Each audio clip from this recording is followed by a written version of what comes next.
गरीबी क्या होती है, भुखमरी क्या होती है, रोजगार क्या होता है, इन भाजपाइयों से, इन पूंजीपतियों के दलाल से कभी आप उम्मीद मत करना।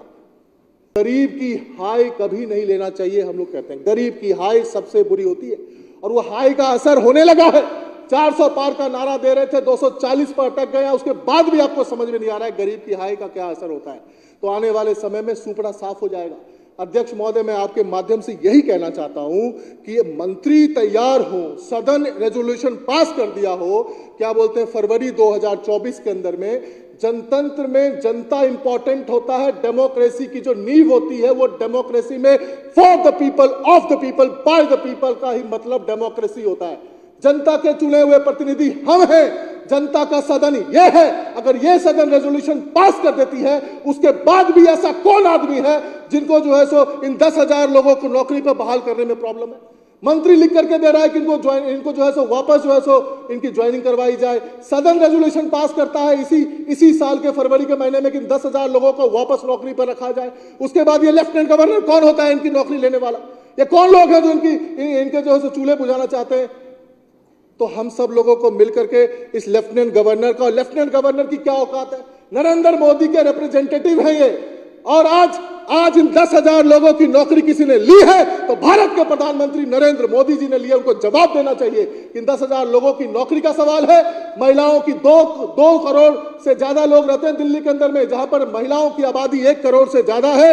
1 करोड़ महिला की जो असुरक्षा है, इसकी जिम्मेदारी नरेंद्र मोदी जी को लेना चाहिए, और 10,000 लोगों की जो नौकरी छीनी है उसकी जिम्मेदारी मोदी जी को लेना चाहिए, और जल्दी से जल्दी वो 10,000 लोगों को नौकरी वापस मिले, ऐसी कोशिश होनी चाहिए। और मैं तो सिविल डिफेंस वॉलंटियर से भी कहना चाहता हूं, आप लोग भी इधर उधर जो प्रदर्शन करते रहते हो, 10,000 आदमी अपने परिवार को लेकर के सीधा लेफ्टिनेंट गवर्नर के घर पर बैठो, लगातार बैठो, हम लोग भी आपका साथ देंगे, और देखो कैसे तुम्हें नौकरी नहीं मिलती है।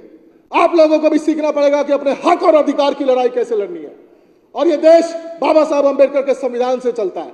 हक और अधिकार की लड़ाई अगर लड़नी है तो संवैधानिक दायरे में रह करके अपनी आवाज को मजबूत करो, मजबूती से लड़ो, फिर देखो कैसे अधिकार और हक नहीं मिलती है। ये भाजपाई जैसे सिविल डिफेंस की बात आती है भाग जाते हैं, उसका सामना नहीं कर सकते। इनको जवाब देना चाहिए, इनके लेफ्टिनेंट गवर्नर को जवाब देना चाहिए, भारत के प्रधानमंत्री नरेंद्र मोदी जी को जवाब देना चाहिए। अध्यक्ष जी, मैं यही कहना चाहता हूं, अंत्योदय का खाली नारा लगाने से अंत्योदय नहीं होगा। पंक्ति में खड़े हुए अंतिम व्यक्ति का भला केवल नारा लगाने से नहीं होगा। पंक्ति में खड़े हुए अंतिम व्यक्ति का भला काम करने से होगा। इसी बात पर हमारे राष्ट्र कवि रामधारी सिंह दिनकर जी ने कहा था, स्वानों को मिलता दूध यहाँ, भूखे बच्चे अकुलाते हैं, माँ के छाती से चिपक ठिठुर जाड़े की रात बिताते हैं। कभी रोजगार की बात हो, गरीब की बात हो, मजदूर की बात हो, किसान की बात हो, मैं कहूंगा अपने लड़ाई को मजबूती से लड़ो। हम सब लोग साथ में हैं, ये सदन आपके साथ है, सारे के सारे विधायक आपके साथ हैं, पूरी सरकार आपके साथ है, क्योंकि दूध का दूध पानी का पानी होना चाहिए।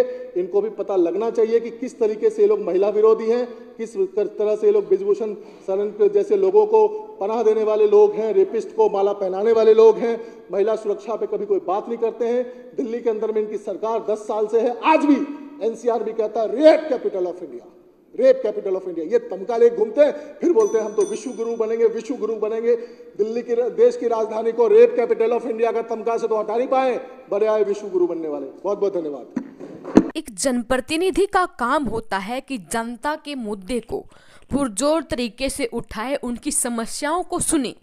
लेकिन मौजूदा सरकार जो है वो देश की जनता के मुद्दों को खुद तो दबोचने का, कुचलने का काम कर ही रही है। साथ ही में जो हमारे नेता जो देश की जनता की भलाई के लिए आवाज उठाते हैं, उनको भी कुचलने का काम यहाँ पर करते हैं। इन दबंग नेता ने आज भरी सदन में मोदी सरकार की अमृतकाल की पोल खोल दी है।